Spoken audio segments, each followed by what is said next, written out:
pagi sahabat GPIB. Ada sukacita yang dirasakan karena pagi ini kita dapat berjumpa kembali dalam acara Morning Call GPIB. Perkenalkan, saya Pendeta Helena Teresia Sitinjak Ninobais Borugultom. Saya Ketua Majelis Jemaat GPIB Efata Pasaman. Akan mengajak sahabat GPIB semua untuk merenungkan akan kebenaran firman-Nya. Untuk itu, sebelum kita membaca dan merenungkan akan firman Tuhan, mari kita bersatu di dalam doa. Puji syukur kami panjatkan ke hadapan-Mu ya Tuhan Allah kami, karena kasih-Mu yang begitu besar. Engkau telah melindungi kami dari sepanjang malam istirahat kami. Dan saat ini ya Tuhan, ketika kami akan memulai hari yang baru, di minggu yang baru, kami ingin dikuatkan oleh kebenaran firman-Mu. Tuhan, tuntunlah kami dengan kuasa Roh Kudus-Mu, agar kami dapat memahami akan kebenaran firman-Mu. Terlebih lagi ya Tuhan, kami dapat menjalankan firman-Mu ini di dalam kehidupan beriman kami hari lepas hari. Inilah kami ya Tuhan, bersabdalah, karena kami telah siap untuk mendengarkan firman-Mu. Amin. Sahabat GPIB, mari kita membaca Alkitab kita. Renungan kita pada pagi hari ini terambil dari kitab Yesaya pasal 9 ayat 1 hingga ayatnya yang ke-6.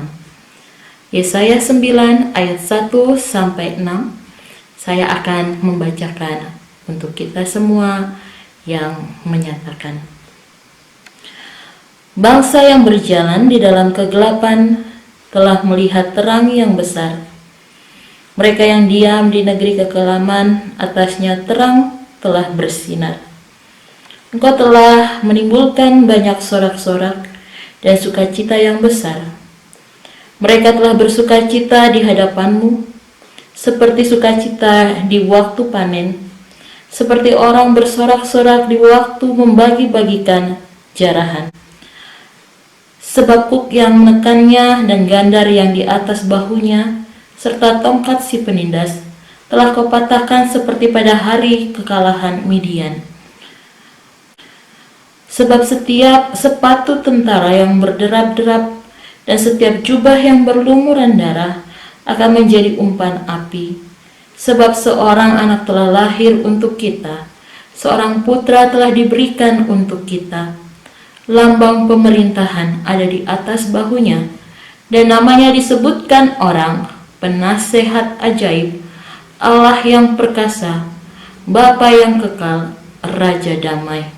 Besar kekuasaannya dan damai sejahtera tidak akan berkesudahan di atas tahta Daud dan di dalam kerajaannya. Karena Ia mendasarkan dan mengokohkannya dengan keadilan dan kebenaran dari sekarang sampai selama-lamanya.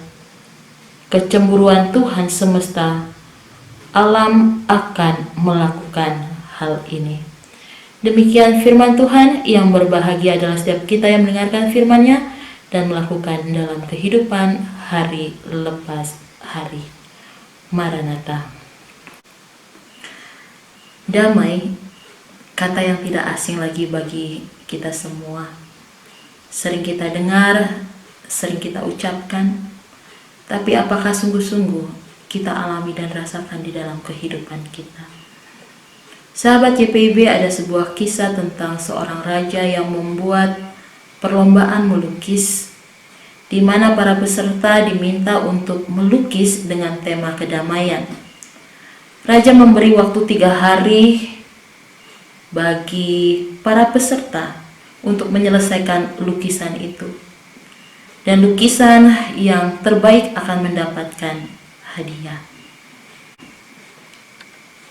Selang 3 hari, hanya 3 orang pelukis yang datang kepada raja dan memberikan hasil lukisan.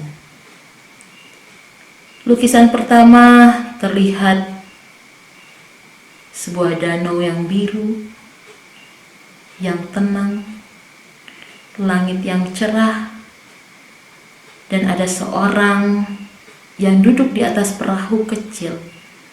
Sepertinya dia sangat menikmati keindahan danau itu. Dan ia duduk dengan tenang sambil memancing ikan.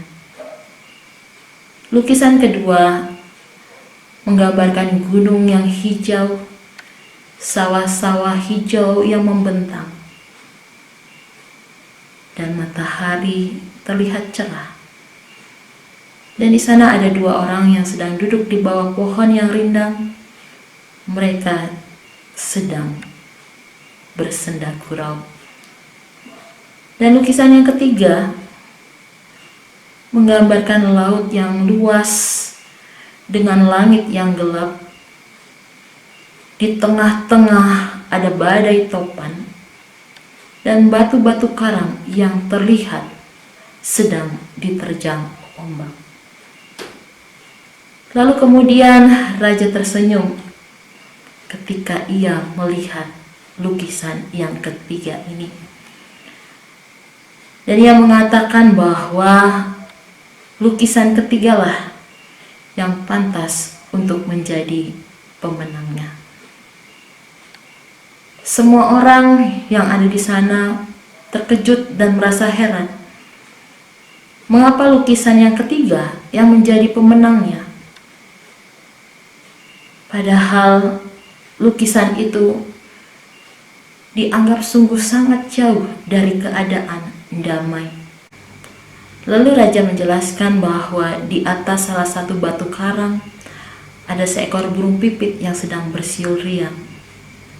Ia seakan-akan tidak terpengaruh dengan apa yang terjadi di sekitarnya. Dan inilah yang disebut sebagai kedamaian yang sesungguhnya.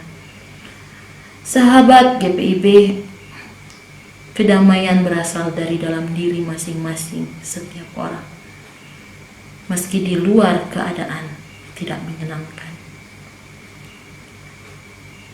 Sahabat GPIB, jika kita lihat konteks Yesaya, saat itu Israel sedang dalam keadaan yang benar-benar tidak dalam keadaan damai. Mengapa? Sebab mereka sedang dalam ambang kehancuran. Israel dalam ancaman bangsa Asyur.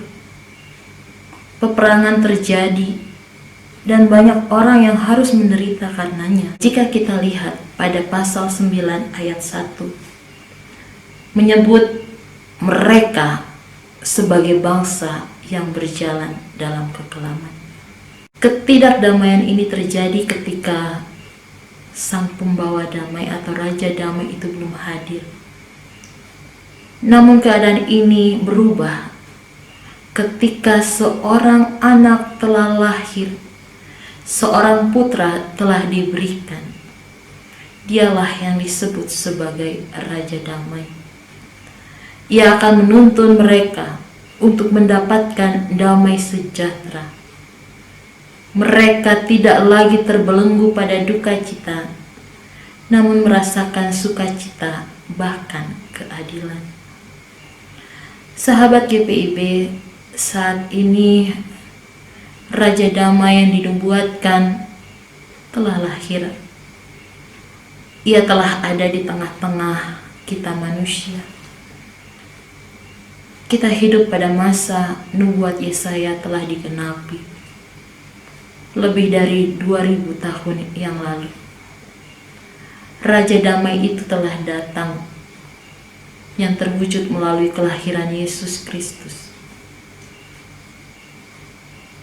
Meski tak bisa dipungkiri, penderitaan, peperangan, ketidakadilan, duka cita, kesusahan masih terus ada dan dialami oleh manusia. Namun sebagai orang percaya yang telah menerima damai Kristus, kita tidak akan pernah kehilangan damainya. Dalam situasi apapun hidup kita. Malahan justru kehadiran orang percaya menjadi alat damai Kristus, menyatakan terang Kristus, merangkul mereka yang lemah, bersolidaritas dan peka terhadap penderitaan sesama. Mari sahabat GPIB, biarlah damai Kristus selalu ada di dalam hati kita. Jadilah pembawa damai-Nya. Mari kita berdoa. Tuhan, terima kasih karena Engkau telah hadir dalam kehidupan kami, memberikan damai di dalam hati kami. Jadikan kami untuk menjadi alat pembawa damai-Mu dimanapun kami berada. Terima kasih Tuhan. Dalam nama Tuhan Yesus Kristus kami berdoa. Amin. Sahabat GPIB, selamat memasuki Minggu Advent keempat. Selamat menyambut kelahiran dan kedatangan Raja Damai. Kiranya Tuhan Yesus memberkati. Amin.